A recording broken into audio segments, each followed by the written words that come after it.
This podcast is recorded on stolen and unceded Aboriginal land. We acknowledge the First Nations and elders of this country and join their calls for justice. Always was, always will be Aboriginal land. Adam Burns living large, flying on his private jet, stack the cash, printed with glee. Put it ain't as much as you and me. Whoa, party on jets, living the dream. But who's paying for this extravagant scene? Taxpayer dollars fly away, while the rest of us struggle day by day. Damn. Adam Burns living that high life. They sip the champagne, cutting like a knife. The Greens Party is a party of hatred. They're not green. They don't seem to care about the environment. As the Greens are kryptonite to the federal Labor government, so the Greens will be kryptonite to the state Labor government. Frankly, I've always found the Greens to be a real serious danger to Australia. It's a serious danger to Australia. Good afternoon, Danger Dogs. How we going? Please put your hands together, make a shitload of noise. Welcome to the stage, your co-hosts, Emerald Moon and Tom Bella. Hell yeah, motherfuckers, what's up? Hello. Welcome to Melbourne, the greatest city in the world. In your face, you're not from here. Welcome to Serious Danger, a podcast about green politics in Australia. I am Tom Ballard. I'm Emerald Moon. And this is not an official Greens Party podcast. Not an official Greens Party podcast. Not an official show of the Melbourne International Comedy Festival. No, we either. did not pay them $500. Fuck them. But it is made possible with help of the Green Institute and produced by Michael the Griffin, who's in the house. We should also make clear, we did not make that video. No. You saw it on social media just before the show started and you loved it so much. And Tom got really angry at me for being like, can we please play this video? And he's like, it's going to fuck up. It's going to ruin the whole show. No. I was worried that you'd think that we made it, whereas we love Adam Bandt. He's our leader. Yeah, no, I want to thank Advance Australia for managing to make Adam look that cool. But please stop taking private jets out. Yes. It's really embarrassing. If possible, that'd be great. Thank you for coming out and selling out our second live show in Melbourne, everybody. How good is this? Fucking legends. We really appreciate it very much indeed. Osman Faruqi is here. He's going to be here a bit later on. Get up for Oz. And yes, it's not an official Melbourne Comedy Festival event, but the Comedy Festival's on. You are here in Melbourne at the time when everyone's laughing. Emerald, are you excited? I'm so excited. You asked me if I was doing anything tonight. Tom's like, are you going to see any shows? I mean, I've been doing some shows, he said. But I'm thinking maybe I shouldn't go because I heard you got a bad review. So. I did not get a bad review. Really? I got an amazing review that I've let go and I just have it here on my phone. This is from The Age, all right? Now, if the people who read The Age don't like me, I'm truly fucked. But look, you can look it up yourselves, but the last paragraph is what really got me, all right? You know where you stand with Ballard. You're not going to get much in the way of banal observational comedy, but if you want an hour of blistering attacks on the right wing of Australian politics, his show is the perfect balance of mean and funny. That's perfect. Hang on, no, okay. no. Oh. The perfect balance of mean and funny, 3 stars. Fantastic stuff. The perfect balance. Perfect. 3 stars. Yeah, perfect. 3 out of 5. That's right. 60%. Okay. A passing grade at least. Yeah. What's that? Peace to get degrees. Yeah, I guess I passed there. I passed for comedy. I've been having a lovely time. Anyone seen my show yet? Yeah. Brutal. Okay, Jesus. Ooh. Thank you very much. You get a mention in the show, Emerald. You'd be pleased to know. So I heard. Yeah. What mention do I get? Well, I talk about how I, slightly to the left on most political issues than the average Australian. I'm a Melbourne-based Greens voting homosexual socialist, atheist, ABC comedian and cyclist who co-host a podcast about the Greens with a woman from Mullumbimby named Emerald Moon. And that's what Mum intended when she named me. She wanted to be a joke in a 3 out of 5 star comedy show. The perfect balance. The perfect balance. I've had some incredible fucking heckles from political nerds. I have a joke about Penny Wong being jealous of Anthony Albanese and there's going to be a leadership spill and she'll take over. It's part of a very funny... Because women are jealous? Is Yeah, that what pretty you much. mean, Tom? Yeah, it's in the men's rights section of the show. Right. Anyway, I just make a joke like, oh, Penny Wong might be the new Prime Minister, and a guy yells out, she's in the Senate. No other comedian is getting heckles with constitutional questions. That's little Tommy You there. bring it upon yourself. I had a no voter in as well. I talk a lot about the referendum. Had a no voter in. That was very tense. Because I mentioned, I introduced the topic of the referendum at the 15-minute mark, and this guy was like, oh, it's a waste. And I was like, what's that, mate? It's like, waste. I was like, did you mean like a waste of time to do the referendum or a wasted opportunity for the nation? And it was the former. It was the former. He had a very uncomfortable 40 minutes. Yes. Yeah. And I also had a Labour heckler at one point as well. A guy who said, I did a Labour joke about... Sorry, welcome to Serious Danger, the show where we review Tom's own comedy shows. And he just lets it all out. Is this therapy for you, Tom? It's better than 3 stars! He just yelled out at one point, he said, pass the housing. Like I was being a bit pro-greensy, but shit, it's just pass the housing. And I said, what, mate? And then he said silent and didn't respond again. And then I said, and this was funny, you'll like this. Okay, sure. I said, oh, a Labour supporter gave up easily. That's weird.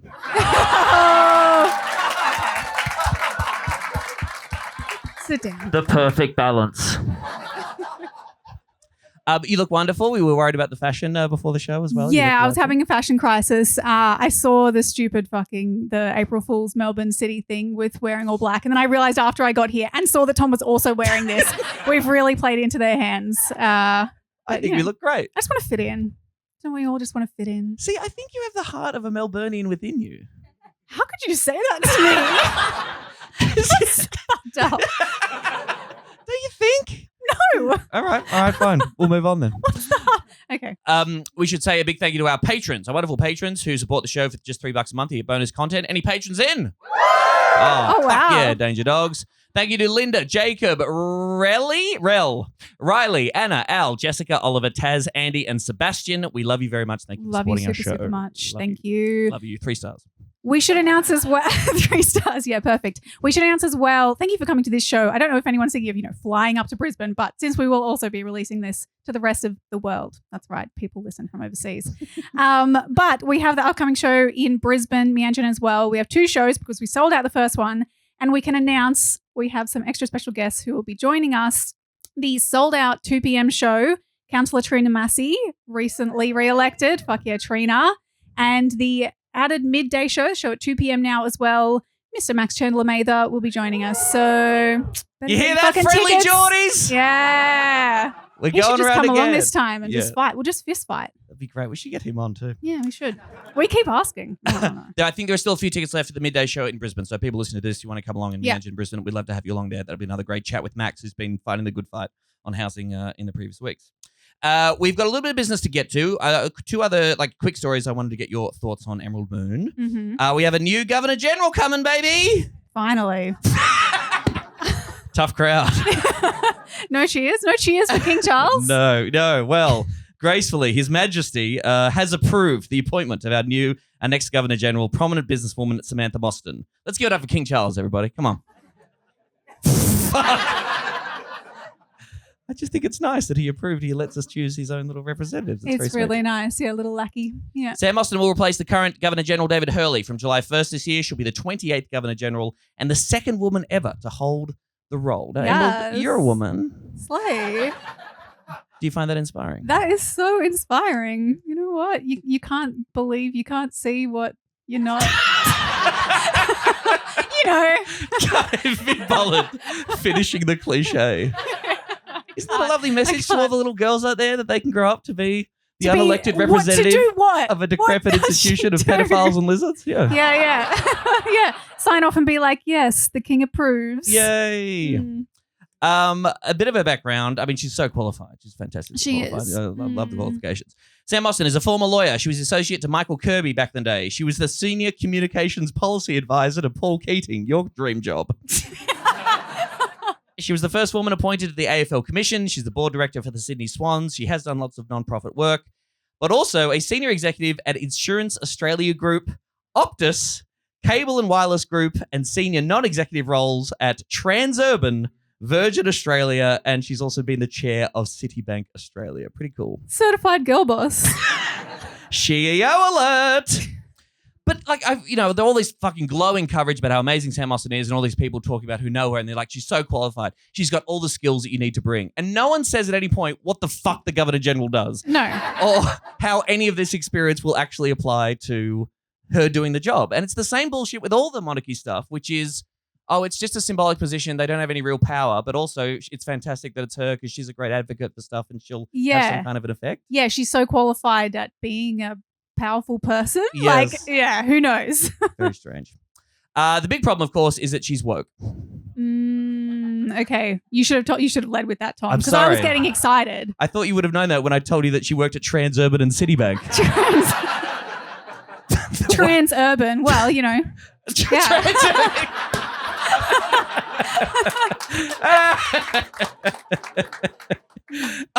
I identify as urban.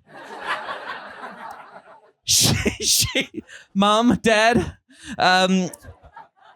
Mostert is a Republican. She's criticised Australia Day, which is the worst thing you can possibly do, of course. And she's also said, Black Lives Matter is teaching us about what it means to have a privilege, and I think that rests very heavily in Australia. The education that I had didn't tell us about the 60,000-year rich history of Indigenous ownership of the land, which was never ceded, which was then taken by the occupiers that came to create the nation we now call Australia. So, okay, should a Republican accept the position of Governor General? Is she doing change from within? Change from within! I mean, we know it works, right? Every time. I guess if you had a real Republican who just made King Charles's life a living misery, I'd be on board that. Yeah, is she I don't know, is she going to assassinate, get close and just... I think he's on the way out, isn't he? Yeah, I don't think she doesn't need to do much. Well, now's the time. God. Oh, don't grow. Oh, make one joke about killing someone. Fucking hell. The woke brigade strikes again. Yeah. At the Cancel Serious culture. Danger live show. Cancel culture, yes. Of course, the right have lost their minds about Sam Austin because she's so woke. Matthew Sheen, Executive Director of Advance Australia, who made that wonderful video, described the appointment as an insult to mainstream Australians and claimed her elevation revealed Albanese cared more about the activists and elites than the people working hard to make this nation great. He loves activists. Yeah, Labor, they love activists, famously. They're crazy about them. The activists that endorse all their policies. Yeah. Mostert is the worst kind of corporate activist who campaigned against the majority of Australians in the divisive voice referendum. So basically, I guess the next Governor General had to be a no voter, I suppose. Right. Yeah, they should have. To Advance Australia. Yeah. In social media posts, she is now deleted. She's argued to change the date of Australia Day, which she has also referred to as Invasion Day. That's interesting that she deleted them. Well, this is crazy. Did she do a scrub? Apparently, John Ruddock, who's the Libertarian Party in New South Wales Parliament, he tweeted, "We should have a constitutional amendment that bans anyone from serving as our Governor General if they wipe their social media accounts before accepting the job." Wow. It just has to be, it doesn't matter what you've said, but you got to leave it up there. You've got to leave it up there. And so he wants a referendum to change the Constitution. More the first referenda. mention of Twitter in our founding document. Yes. No post scrubbing. Yeah, never delete, never back down. Never back down. It is weird that she deleted all that stuff, really. Jen Albertson, Governor General role is cushy job for the wokest of women. Now, this is good. This is the opening line to Janet's piece. If someone offered me the role of Governor General, I'd say, shoot me now. Guys, I think we should offer Janet Albertson. If someone offered me that job because I'm a woman, I'd say, shoot me again, please, to be doubly sure I'm dead. Someone should check on this woman. She okay? Third line, please kill me now. That's what it says. But it's like, if you've already been shot, you can't ask to be shot again. She said to be doubly sure that she's dead. Read, Tom. I'm sorry. I'm not good at reading. I wish I was as good at reading as Janet is at writing. Sam Mostert is an exceptional leader who represents the best of Bond Australia, Anthony Albanese said when announcing a new role. Each to their own. I'd tweak that slightly to read, Mostert reflects the worst of modern woke Australia. So a bit of a tweak there. Just slightly, just a slight tweak. Yeah, track edit, track change. Andrew Bolt stayed true to form with an absolute horrific piece of work here. Sam Mostert sure has made affirmative action work for her. Demanding women get jobs ahead of men means she's now our next Governor General. They're taking over. That's why, they're taking over. God damn it. I mean, yeah, anyway. We don't have time. Pauline Hanson had the best take of all, of course, as always. This appointment that's been given by the Labor Party, I just don't think it's in Australia's best interest, she said. Go on. Well, Do the voice. that's racist. You know what? Probably. I'm not On known for second my thoughts. voices. Second thoughts, Joey.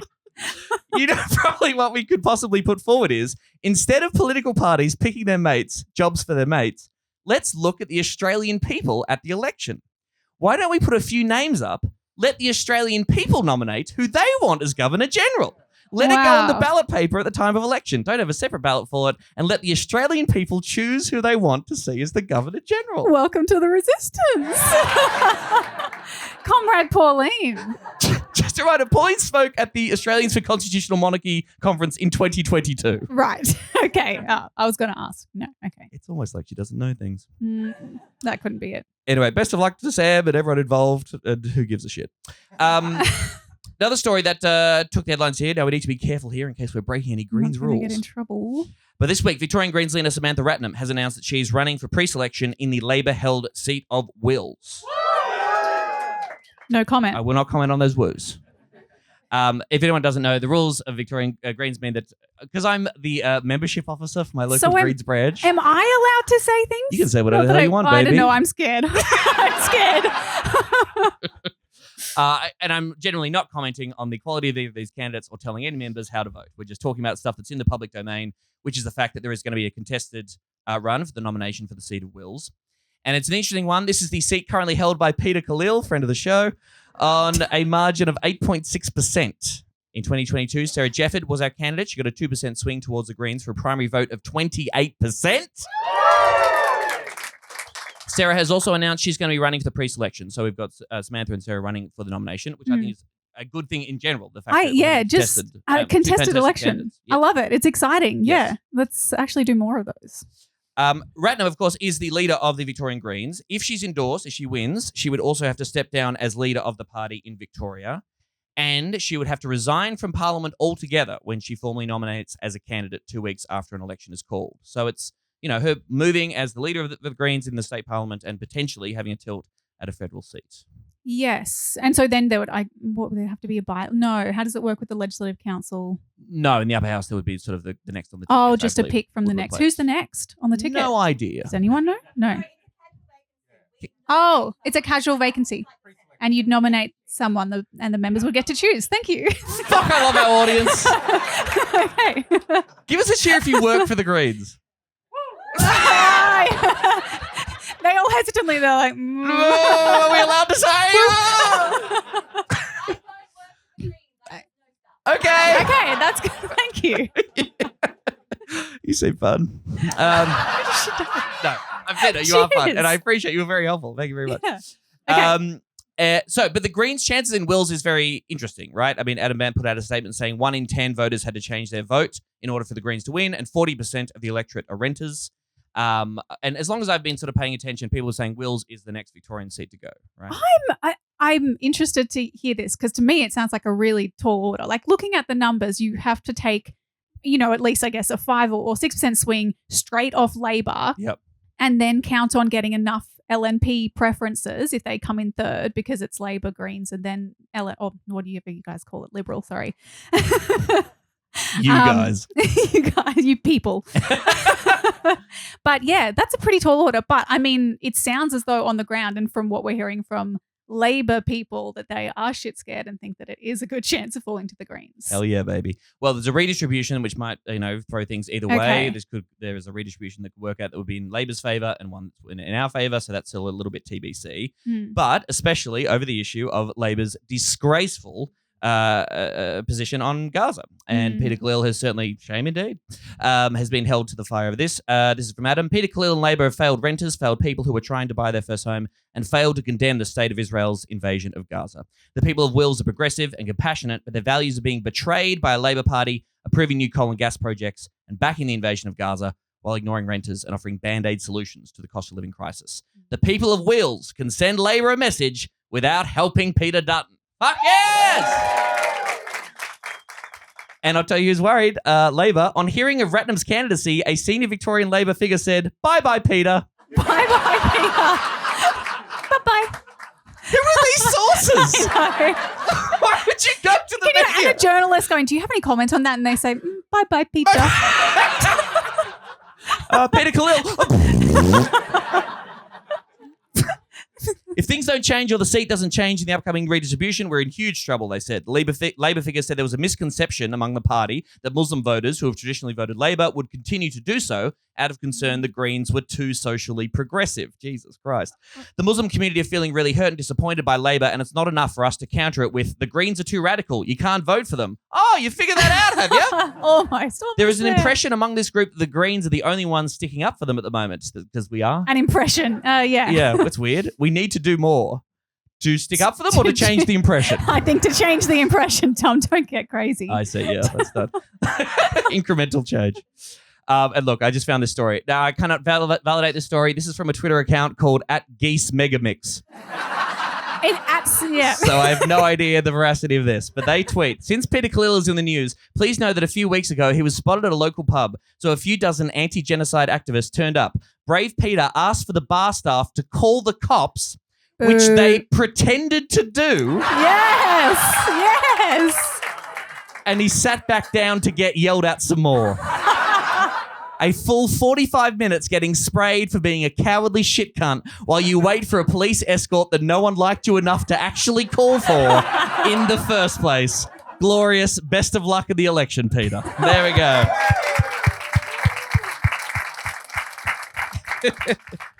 Now, what are we going to do? Surprise, surprise, we're already running late. Should we bring out, what do you think? Do you want to do a quick, bring out Oz and do a quick profile or? You want us with the profile? Just talk amongst yourself, guys. I'm sorry. Well, we've got just do it quick. Okay, quick. All right, sweet. No worries. All right, tell the good people. It's just that Tom promised me something really exciting, and so I don't want to skip it. This is personal for me because last time we were here, we profiled an amazing, Victorian in Ralph Babbitt. I don't know if anyone else was here and remembers that. It was very good. And Tom promised me that he would introduce me to more of, your culture and your people to try and win me over. And so I understand that I was going to learn about the man, the myth, the legend, Jim Penman. Jim goddamn Penman. Any fans in? Unfortunately, we couldn't get Jim to join us for the show today, so we have another guest we would like to now welcome to the fucks stage. like nobody's business. Yes, that's right. Heaps of sex, and not just for children. Our guest is the culture editor for The Age and the Sydney Morning Herald. He is the host of the Drop podcast and, most importantly, the son of a Green senator. Please welcome Oz Farooqi.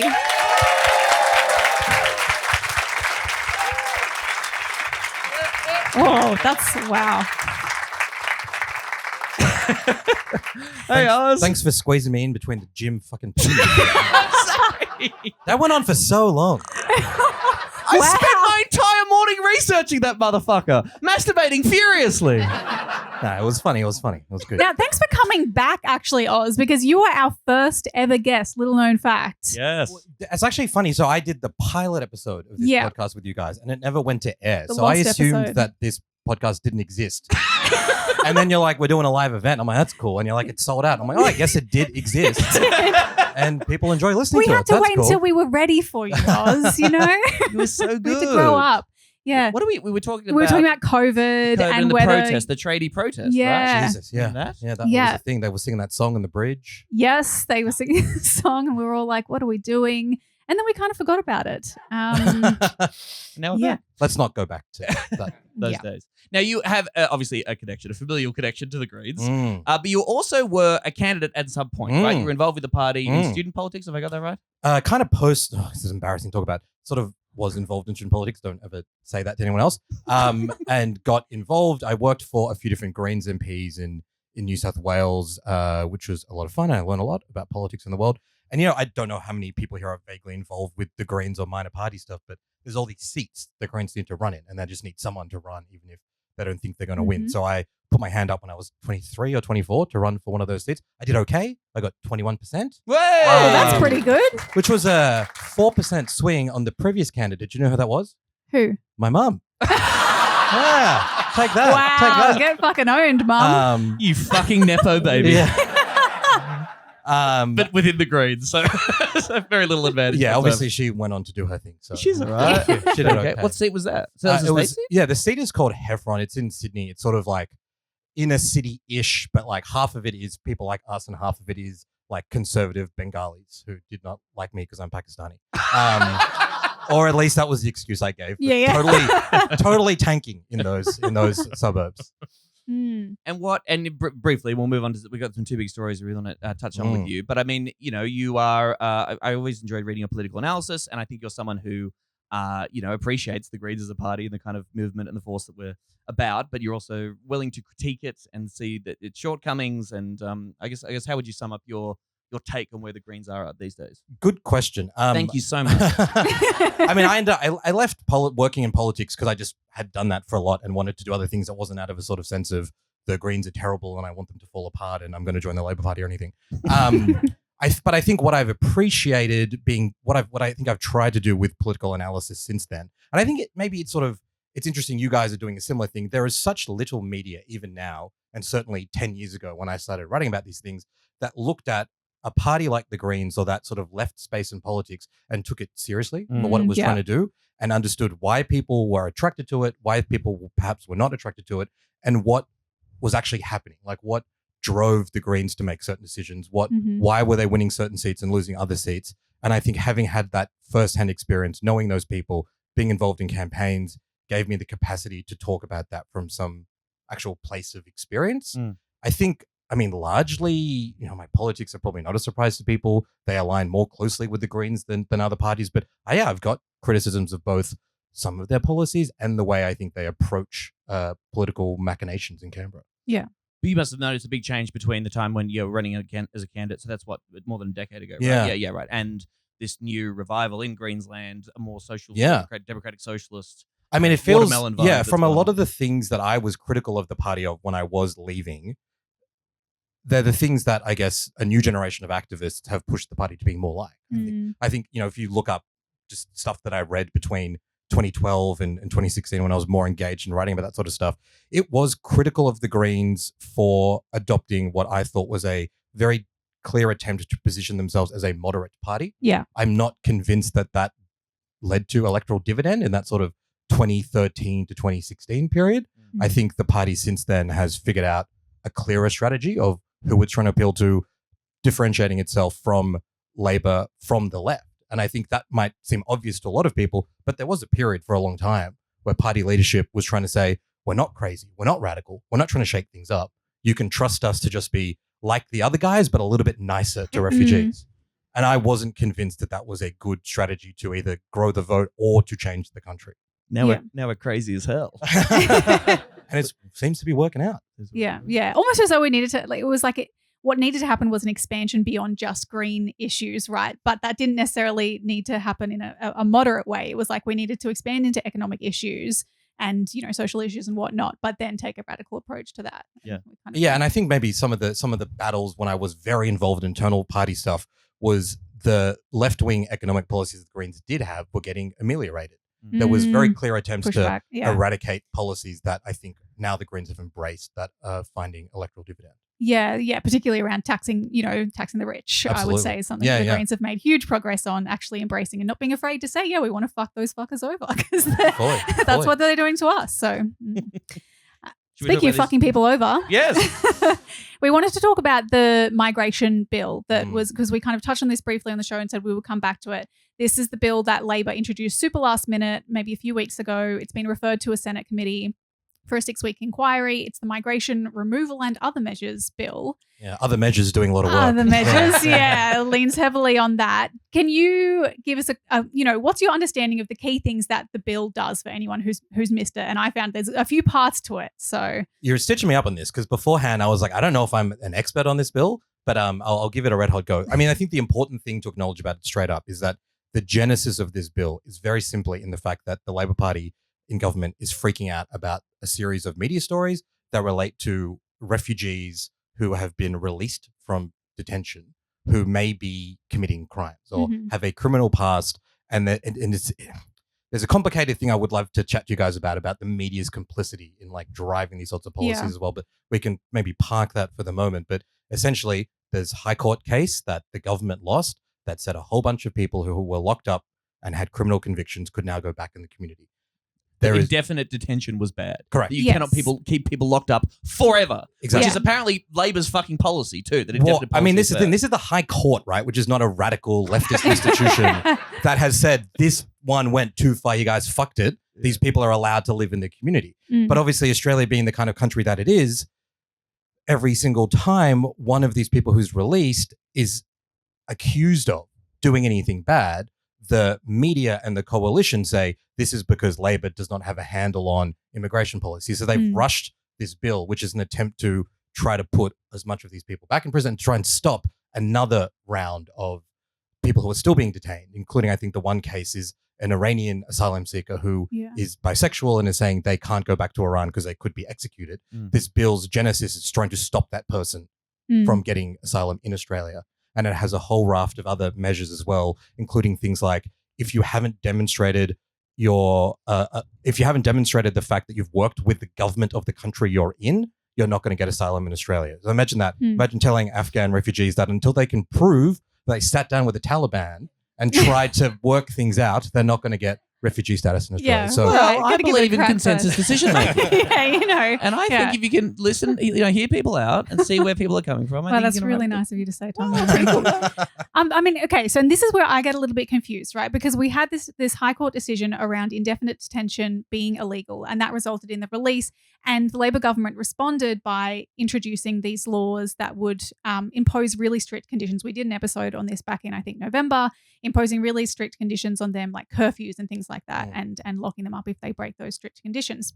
This is somewhat separate in that it relates to the court case of the Iranian man is where Iran doesn't accept return of people on an involuntary basis, and because he is refusing to facilitate his return, that's involuntary. But what the government's trying to do is change the law so that they have to force him to comply, and then they can say that's voluntary, force him to facilitate his own deportation. With the threat of a year in prison, right? Like make that a criminal offense for him to not cooperate. Yeah. So that they hold that threat over that person, and then suddenly he's voluntarily working. Voluntary. Yeah, that's right.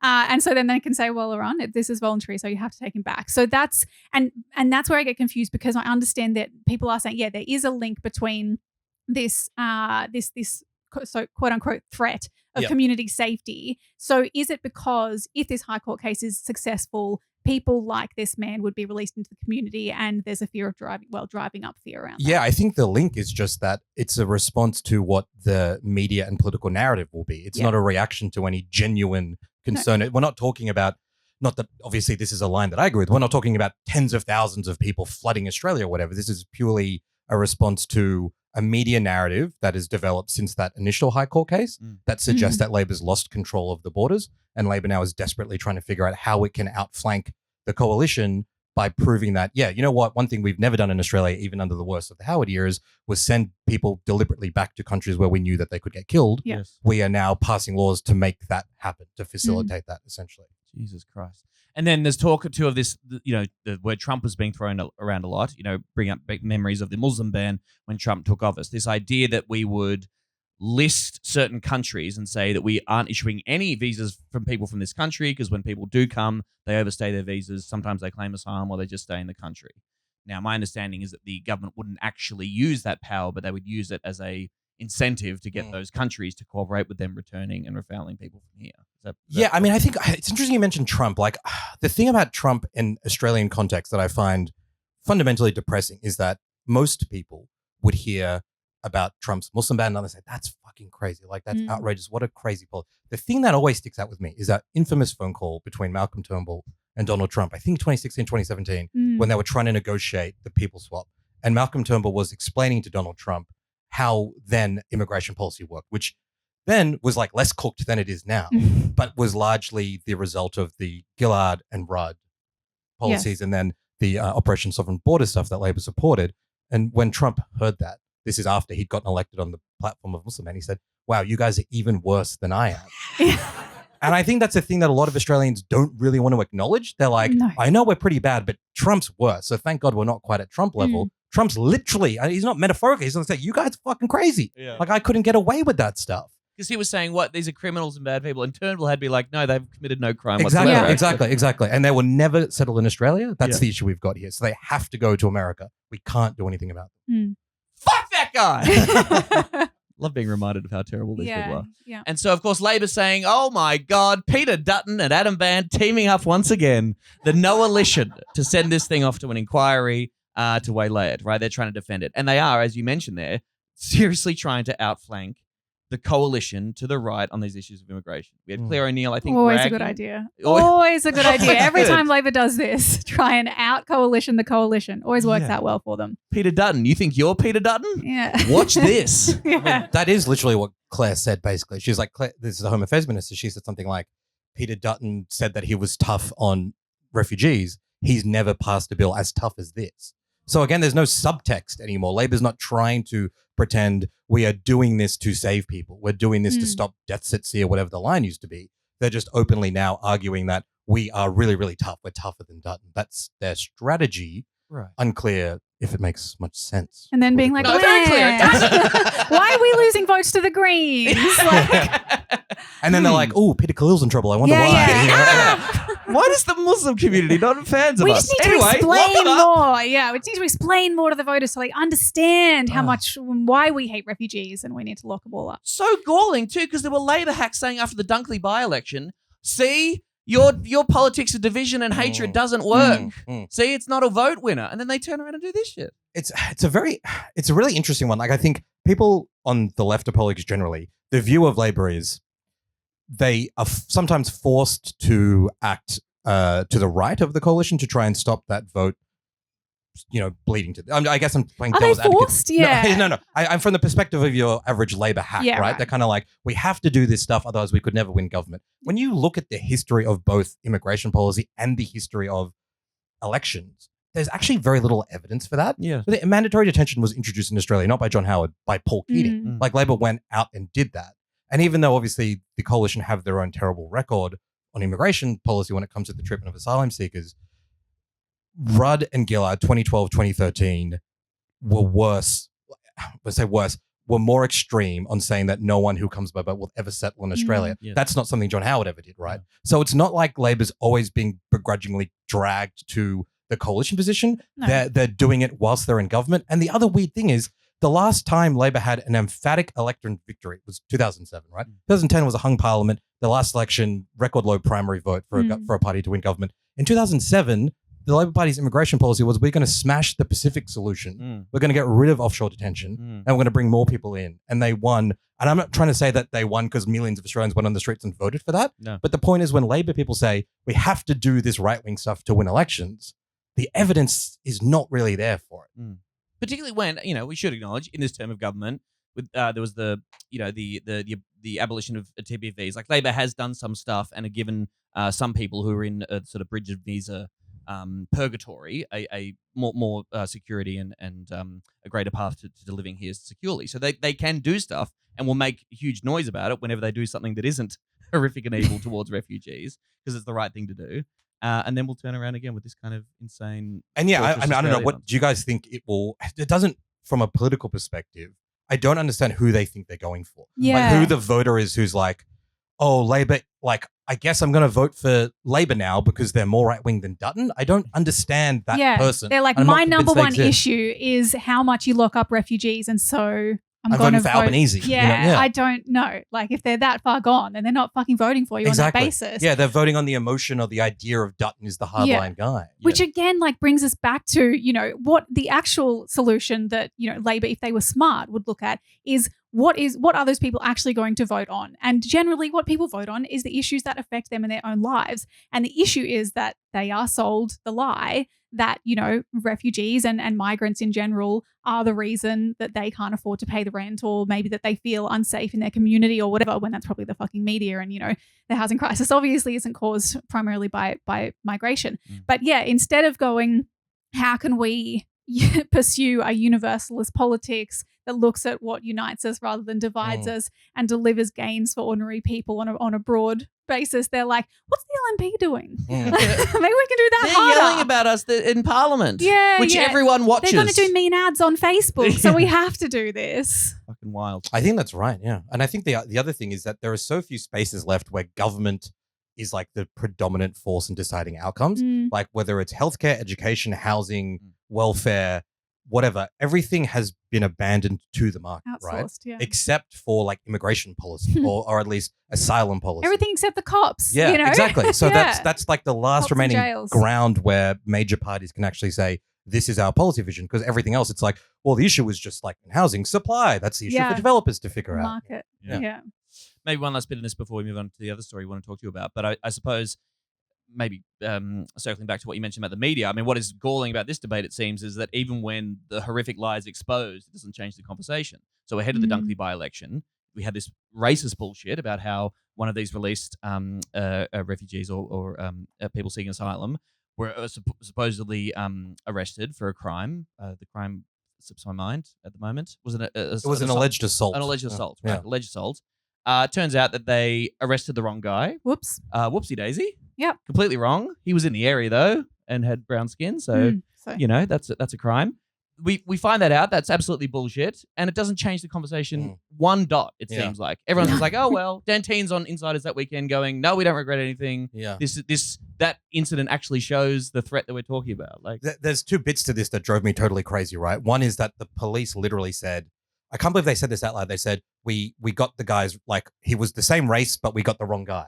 I'm like, so close. But that's what we so close. We like, say "Come that you're on." racially profiling, and they're like, we don't racially profile. They're literally like, he was the same kind of brown, 6 to 7 p.m., and there was another guy, and we rest. And I just think even in the States, which obviously has a deeply cooked policing culture as well, I just can't imagine a police chief getting up and saying that and getting away with it. Yeah, and then obviously there's in our defense, close enough.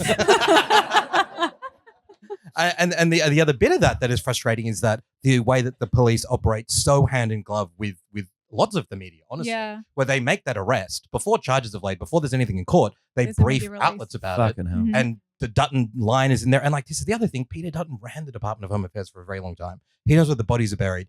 When you read a series of stories after that high court case, and it was like the 102 asylum seekers that are jailed for rapes and murders, like, where do you think that came from, right? Yeah. This is a very cozy relationship by police, politicians, senior public officials, sections of the media to construct a narrative. And there's a there'll be a correction, but it never goes as far. Totally. The damage is already done. Yeah.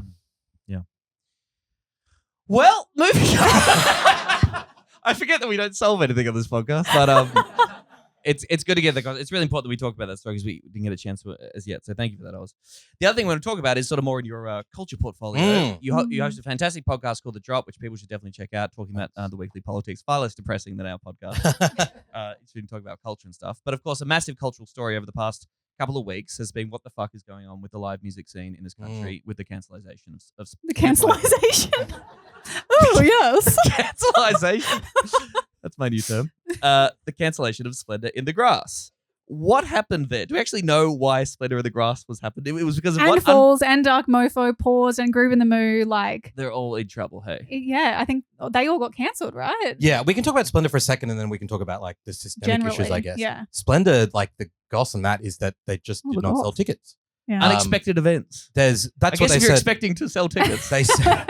They said publicly, so Splendour's capacity these days is like 48,000 people. And you're hoping if you're running a festival of that size, when tickets go on sale, you want to sell at least half of those tickets. That's that's like back in the olden days. Like within Tom, days. Within the first day. First day. Like, Tom, when you were at Triple J, right, you would announce the Splendour lineup and that would sell in like half an hour. So It's because they don't have that's Tom the issue. on They don't Triple have J Tom anymore. Okay, solved. I agree.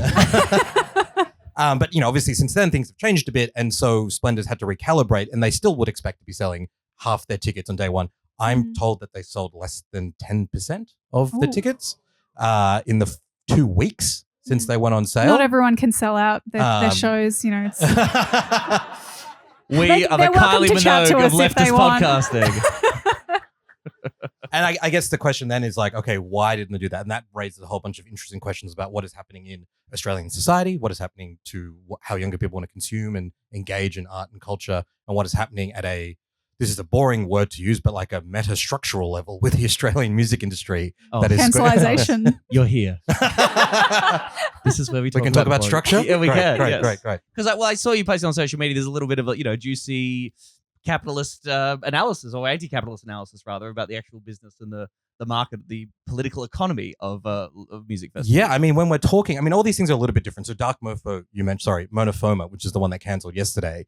That's Dave Walsh, the guy who runs Mona, his thing. That cancelled, that's sad. I feel like that's sort of in a slightly different category because that's just a crazy billionaire doing his thing. Yeah. I feel like the issue there was Brian Ritchie, who is one of the guys from the Violent Femmes, which is a band old people know. He programmed that festival every year for 16 years. Mm-hmm. And I think it's not that surprising if you're looking at who is the market for going to Tasmania to go to a music festival. A guy who is of that vintage programming, maybe it's great for him and his friends, but it's probably not the right kind of lineup to get younger people who want to spend money to go. So I think that's like the monofoma boring thing. The other thing with Splendor, I don't know how many people know about this, but Splendor, the company that runs it, a company called Secret Sounds, the majority of it is now owned by a US company called Live Nation. It's the biggest. If you have any interest in music own stuff, all of it. They own all the music. Ticket Tech. They own venues all around this country. They also do comedy touring, and I think they're a fantastic organization. Right. And they own the Palais Theatre. Please let me go back. I mean, this stuff is impacting comedy. I don't want to put Tom on blast too much, but there is a certain company starting with T that basically runs and owns everything to do with comedy in this country. Ooh. But I'll just finish the Splendor thing, I guess. And that company, in turn, Live Nation, its third biggest shareholder is the Saudi Arabian government public investment fund. So when you think about how... Hey, they love live music. When you think about the fact that like these festivals like Falls, Spilt Milk, Live Nation, Splendor are supposed to be or started as vaguely organic spaces where people could afford to go, have a nice time, see bands they liked, have a great experience. Over years, as the main decision makers behind that become shareholders many, many, many layers removed, obviously the incentive is how do we extract as much revenue from punters as possible and how do we deliver the cheapest possible experience? And that, I think, has come to a head in the last couple of years where there was obviously the flooded year of Splendor in 2022. I was there reporting from that. But you could say that, sure, who could predict the weather? The council predicted the weather. They told Splendor, you need to get extra space, you need to get extra buses, and Splendor just didn't do it. The following year after that, no rain, not enough buses to get people on. So this is like that term, the enshittification of everything. This is like happening in live music as well, where almost everything at a medium to large scale, venues, booking, promotions, labels, festivals, is run by people who have no interest in the art, the craft, the enjoyment, and every interest in extracting as much money as possible. Obviously, people have a bad time and they're like, why the fuck would I pay $800 on tickets, flights, and food to experience that when I can stay at home, come to a nice show like this, or see Taylor Swift or Fred again or whatever like that. But that's my question, right? Because Taylor Swift, Fred again, those massive kind of stadium shows that are still, that's under Live Nation, right? Like I know at least the Taylor Swift shows and they sell the fuck out and they're very expensive. Why is it that people are wanting that experience and spending all their money there and not on festivals? It's a really good question. I think there are two maybe kind of contradictory things because I don't totally know the answer myself. Like I've been grappling with this. I think the most obvious one is Taylor Swift and then like Fred again are like the biggest artists on the planet, right? So you could argue that, well, they're always going to do okay because they're in this other tier. Basically, no one else can match that. But then I think, okay, that's an easy way to just deflect it, but there probably is something more interesting. I think what it suggests to me is whilst cost of living is certainly an issue that is probably impacting festivals, young people are spending more money on rent and wage increases are dog shit and all that sort of stuff. So if you've got a limited amount of resources, are you going to spend it on the act that you really care about, that is around the corner from where you live? You can have a nice time, you can control all those bits, or are you going to take a risk on a festival experience that the last couple of times has been pretty negative? And so I think the money then diverts from the festival experience and it goes to Taylor Swift and Fred again. The question then is, why does that matter? Who cares? I think it matters in a couple of ways. I feel like, Tom, you've played Splendor before, like you've done your comedy things there. So, done your little jokes? Little jokes. I've told the truth, yes. And I've changed people's lives. 3 stars. Yes. 3 stars. Hey, fuck off! Sit down. Actually, while you're here, talk to your mates. I was going to say. Yeah, what's up I was going to say. When that review, I heard Tom talking about that review. When that review came in, it's looked after by a wonderful art editor. And she's like, "Oh, Tom's like your friend. Like, what do you think?" And I was like, I actually had the same thought. I was like, what this review doesn't seem consistent. Yeah. But I guess this demonstrates how unbiased I am. Oh, wow. I wasn't going to go in and like change the stars. You wouldn't fucking read about it. Anyway. Yeah. Anyway, that's been Oz Farooqi. Very nice to have you. You're doing fine. You're doing fine, are you? Yeah, I'm doing. It's the bit about Splendor I was going to say is that the what Splendor was so important for, from a perspective I think we should care about, is so many Australian acts. The thing used to be for 15 years that even if you weren't high profile, you could go to Splendor. There'd be 25, 30, 35,000 people at that festival. They'd see you play because it was 3 p.m. There wasn't much else on, and then that would secure your career for the next couple of years. You could then tour up and down, the East Coast at playing venues. People would buy your records. That was part of an ecosystem that helped create and nurture a generation of Australian artists telling Australian stories and like feeding back into that local scene. The loss of festivals, the loss of the hegemony of things like Triple J, the fact that the way that we mainly consume music now is through Spotify and YouTube, who have algorithms not designed to support Australian music, but designed to just funnel you into the same number of acts and keep you on the app for as long as possible.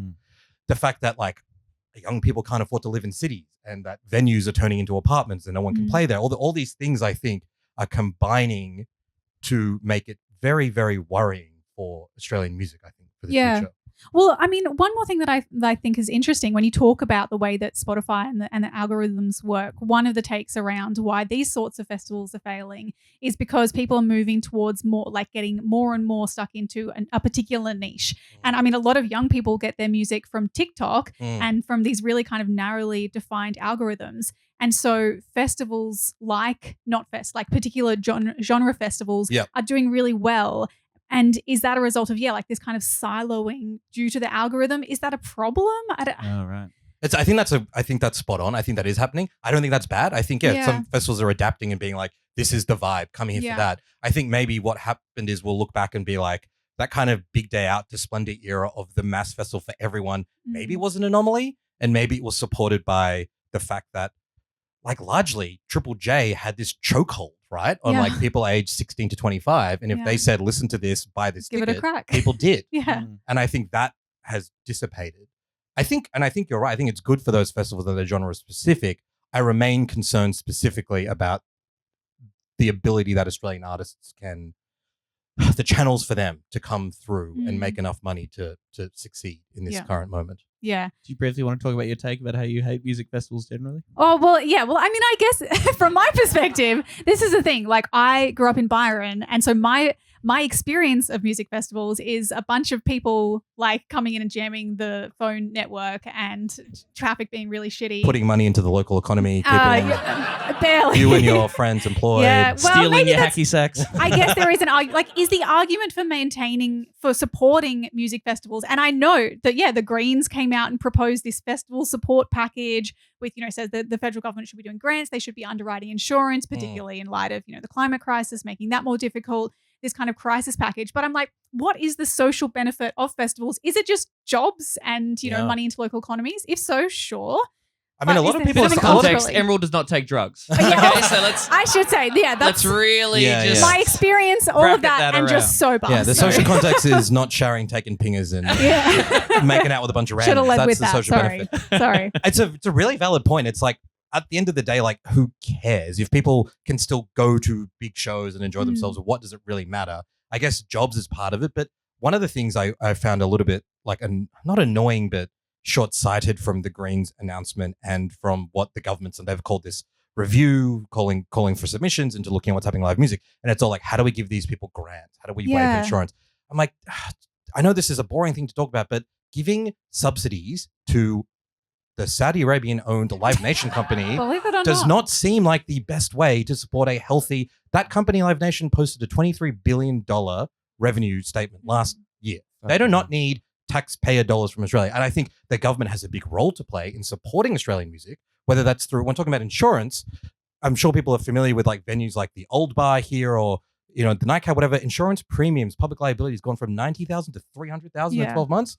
That kind of money being used to make sure that those venues can exist feels like a way better use of funds. And I don't want to pick and choose. Like, I've had a good time at festivals. I'm a bit too old for them now. But if some people want to go to grungy pubs in Melbourne and discover music that way, awesome. If it takes you being dragged by your friends to go to Splendor or Falls or whatever to discover music, that's also good. But I'm less worried about the long-term impact of losing Splendor. Yeah. I'm more worried about the long-term impact of just there not being any live music venues left in cities like Melbourne and Sydney. Yeah. Under socialism, we will have publicly owned music festivals Publicly for owned all. festivals, yes. Yeah, all right. I'll go to one of those. Totally, yeah. Another problem solved. Give it up for the wonderful Osman Faruqi, everybody. Thanks for being here, man. Thank you. Sure. We've got like 5 minutes of questions. Yeah. Cool. Awesome. Thanks for being here, man. Thank you for coming back after your Yeah, I got to 120 finally make it to episodes air. Yeah. But this one is only for the subscribers? No. Okay. The Jim Penman thing was. You guys are paying for the Jim Penman stuff? Yeah. That's crazy. right. You guys are crazy. He's commodified Get to the everything. eugenics stuff. It's really funny. Jesus. You'll see. You'll all see.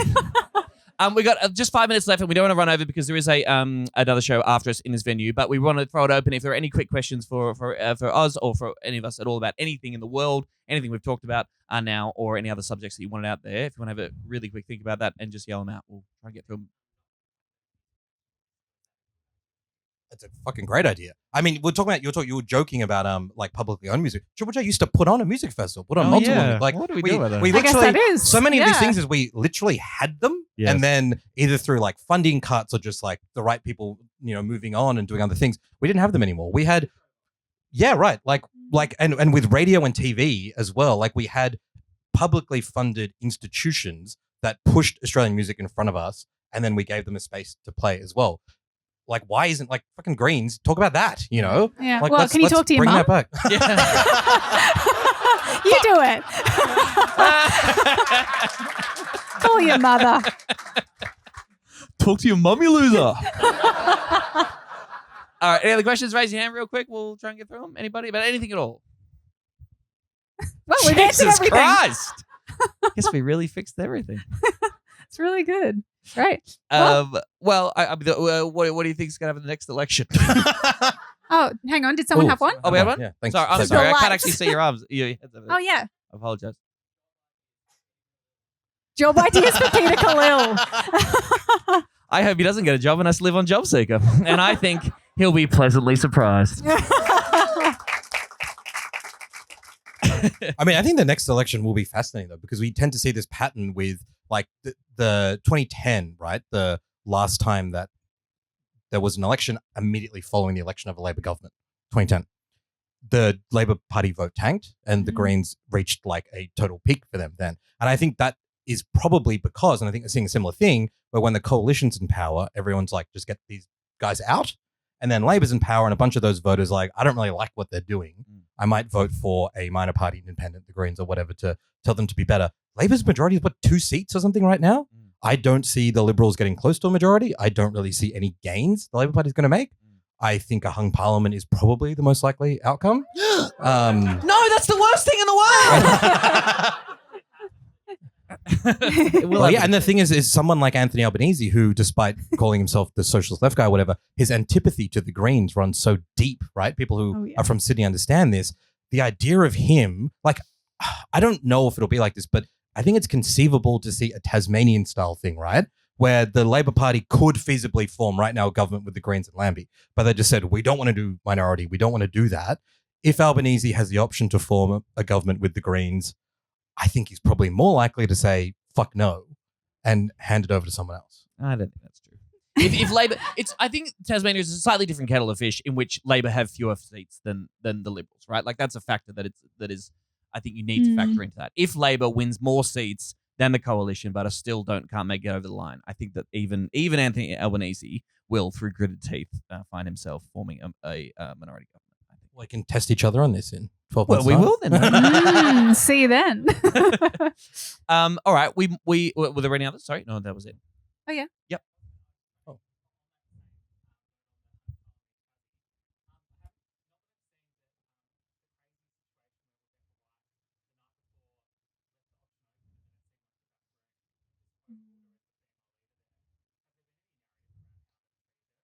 Yeah, well, I actually was speaking to some great Tasmanian stuff. Thank you for that question. I was speaking to some Tasmanian Labor people in the aftermath of that, and I think there's a couple of different factors. I think there's obviously a faction that just wanted to blast her out and put themselves in, but I think the really fascinating thing in Tasmania, the last minority government under David Bartlett, I think 2014, 2018, even though that was, or perhaps earlier than that, that was like a pretty stable minority government with the Greens, and Bartlett is a big defender of it. Labor people are like, well, and Lara Giddings as well. Yes, that's right. Yep. Labor people are like, well, that legitimized the Greens, and we're not here to do that.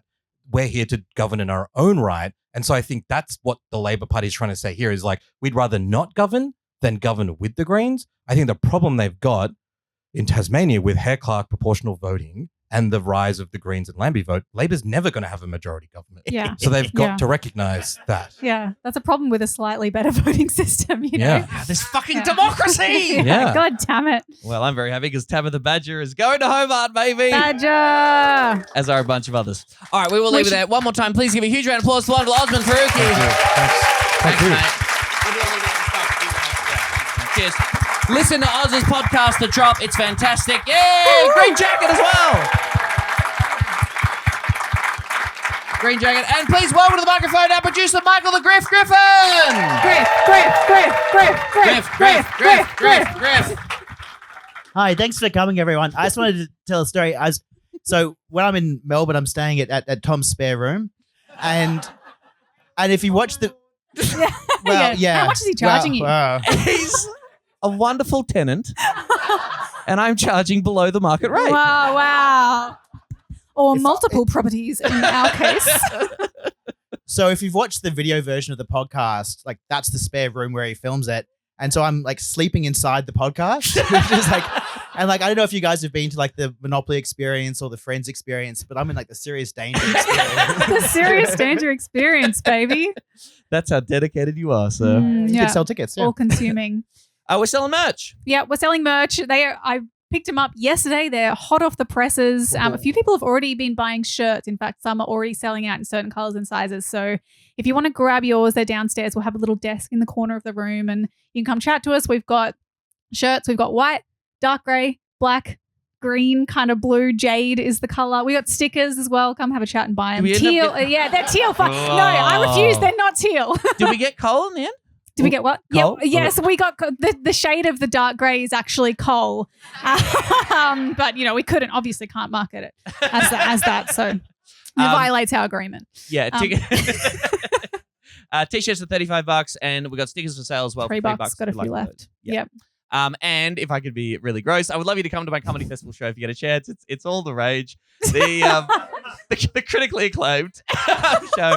It's on at 6:10 at the Ridges Hotel. It's called Good Point, Well Made. If you don't want to come to that, that's fine. If you should come to the fundraiser that I'm doing with Will Anderson on the last Monday of the festival. It's a fundraiser for the Asylum Seeker Resource Centre. It's called Stand Up for Refugees. Me and Will co-hosting an amazing lineup of secret amazing comedians. Would love you to come along to that if you get a chance. I think that's everything. Quickly, huge round of applause for Luke on tech here at the Wonderful Comedy Republic. Give it up for all the Wonderful Comedy Republic people. Oh, God. Thank you for listening to our podcast. We love doing this, and we love you very much. We love you so much. Good night, Thanks for coming again. Thank you. Serious danger to Australia.